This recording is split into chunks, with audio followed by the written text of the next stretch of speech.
அன்பு நண்பர்களே, அனைவருக்கும் அன்னை சமையல் உமாவின் அன்பான வணக்கங்கள். இன்றைக்கி அன்னை சமையலில் பார்க்க போகிறது டிஃப்ரெண்ட்டான சிக்கன் ரெசிபிங்க. ஹரியாலி சிக்கன். இது பார்த்திங்கன்னா பூரி, சப்பாத்தி, சாதம் எல்லாத்துக்குமே ரொம்ப சூப்பராக இருக்குங்க. வாங்க ஹரியாலி சிக்கன் எப்படி செய்கிறதுன்னு பார்க்கலாம். கடாயில் தேவையான அளவு எண்ணெய், 3 பட்டை, 2 ஏலக்காய், 1 கருப்பு ஏலக்காய்.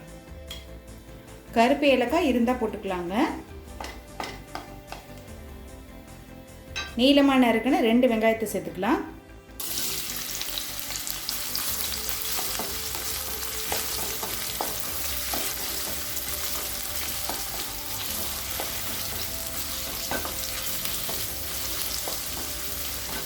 ஒரு டீஸ்பூன் இஞ்சி பூண்டு விழுது,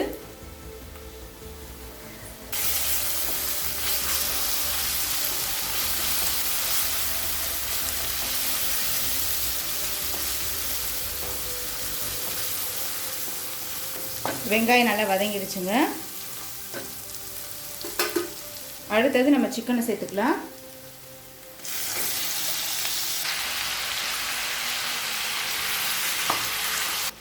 தேவையான அளவு உப்பு,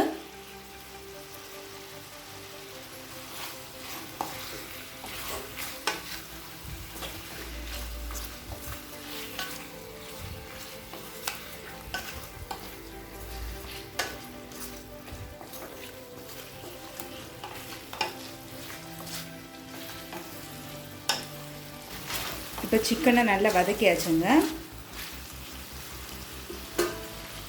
1/2 டீஸ்பூன் மிளகாய்த்தூள்,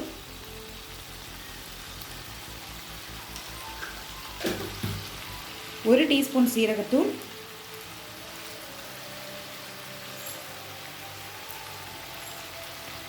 1 டீஸ்பூன் கரம் மசாலா,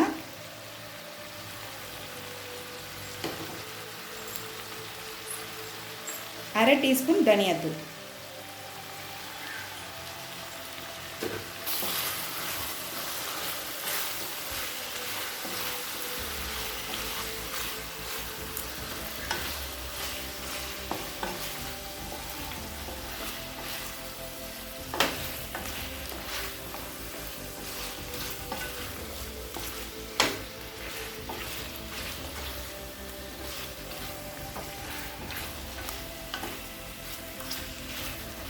இப்போ இது ஒரு 2 நிமிஷம் நல்லா ஸ்லோவிலே இருக்கட்டுங்க.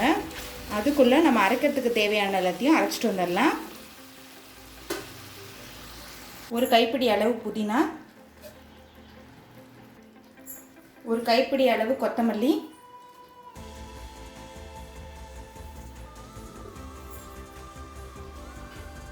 பச்சை மிளகாய்.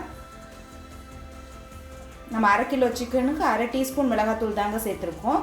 அதனால் காரத்துக்கு நான் 10 பச்சை மிளகாய் சேர்க்குறேன். நீங்கள் விருப்பப்பட்டீங்கன்னா பச்சை மிளகாய் அளவை கம்மி பண்ணிக்கோங்க.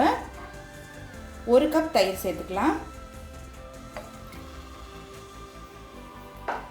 இப்போ இது எல்லாத்தையும் மிக்சியில் நைஸாக அரைச்சிக்கலாங்க.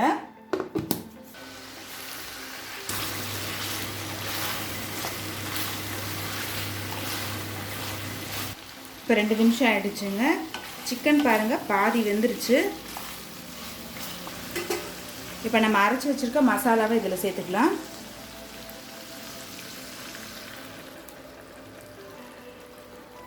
இப்போ நல்லா மிக்ஸ் பண்ணிக்கலாங்க. சொல்ல மறந்துட்டேங்க, புளிக்காத தயிர் எடுத்துக்கணும். தயிர் புளிப்பாக இருந்ததுன்னா கிரேவி டேஸ்ட் நல்லா இருக்காது.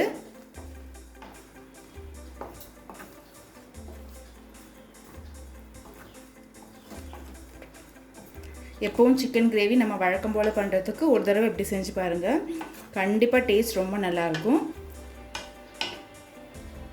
இப்போ கிரேவி நல்லா திக்காகிற வரைக்கும் வெயிட் பண்ணலாம்.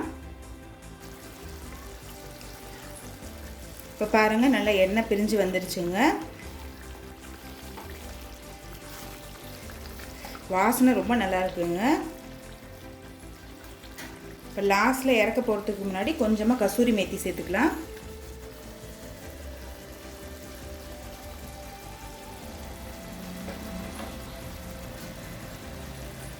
இப்போ ஹரியாலி சிக்கன் ரெடி ஆகிடுச்சு. சர்வ் பண்ணிடலாம்.